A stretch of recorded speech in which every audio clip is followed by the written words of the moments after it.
సత్కరించి వారి యొక్క అభిమానాన్ని చాటుకుంటూ గురువారి యొక్క ఆశీస్సులు తీసుకుంటున్నారు. అట్లాగే బేతాళ సత్యనారాయణ రాజు గారు గురువు గారికి పూలమాలను సమర్పించి వారి యొక్క ఆశీస్సులు తీసుకుంటారు. వరుసని అందరూ మన పెద్దలంతా మంత్రి సత్యనారాయణ రాజు గారు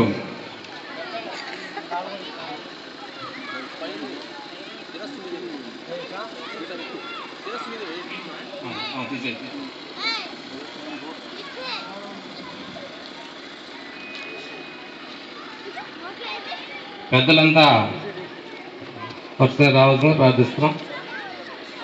అట్లాగే మహిళలు కూడా రావచ్చు. మన స్త్రీలు పెద్దవారు అందరూ కూడా వచ్చి మన గురుతురుల యొక్క ఆశీర్వచనాన్ని తీసుకోవాల్సిందిగా ప్రార్థిస్తున్నాం.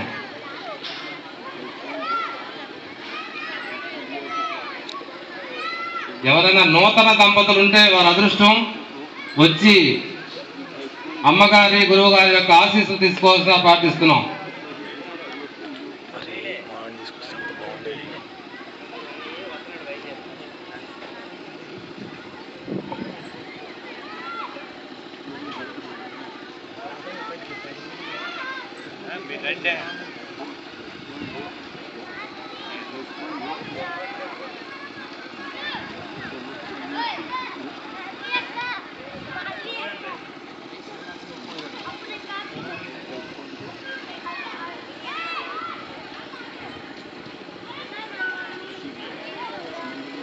రండి. బేతాళ రంగరాజు గారు, వేగేసిన నరసింహమూర్తిరాజు గారు, మంత్రి సుబ్బరాజు గారు, పెద్దలు బేతాళ వెంకటనరసరాజు గారు రావాల్సిందిగా ప్రార్థిస్తున్నాం. బేతాళ వెంకటనరసరాజు గారు, బేతాళ రంగరాజు గారు, పెరుమిత్త రామకృష్ణరాజు గారు వచ్చి గురువు గారి యొక్క ఆశీస్సులు తీసుకోవాల్సిందిగా ప్రార్థిస్తున్నాం. అందరూ రావచ్చు.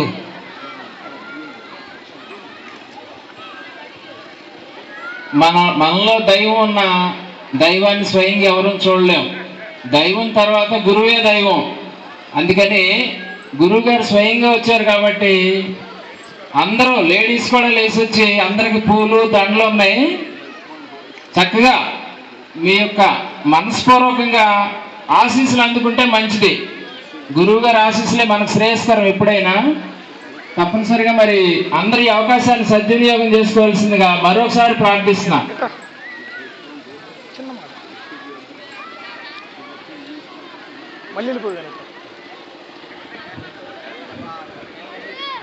మనకి ఇక్కడ పూలు ఏర్పాటు చేసాం.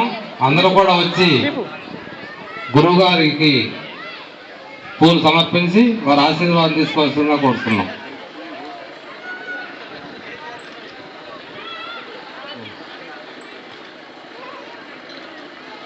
హైదరాబాద్ నుంచి రమణ గారు వేదిక మీద రావాల్సిగా ప్రార్థిస్తున్నాం.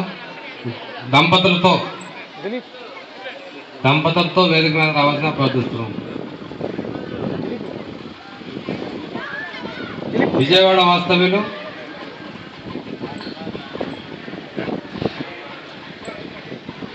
మీరు కూడా వేదిక మీద రావాల్సిందిగా ప్రార్థిస్తున్నాం.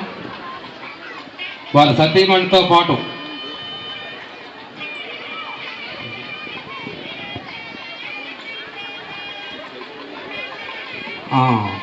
మన యోగా టీచర్ ఆశ్రమ యోగా టీచర్ గారు విజయలక్ష్మి గారిని కూడా వేదిక మీద రావాల్సిస్తున్నాం.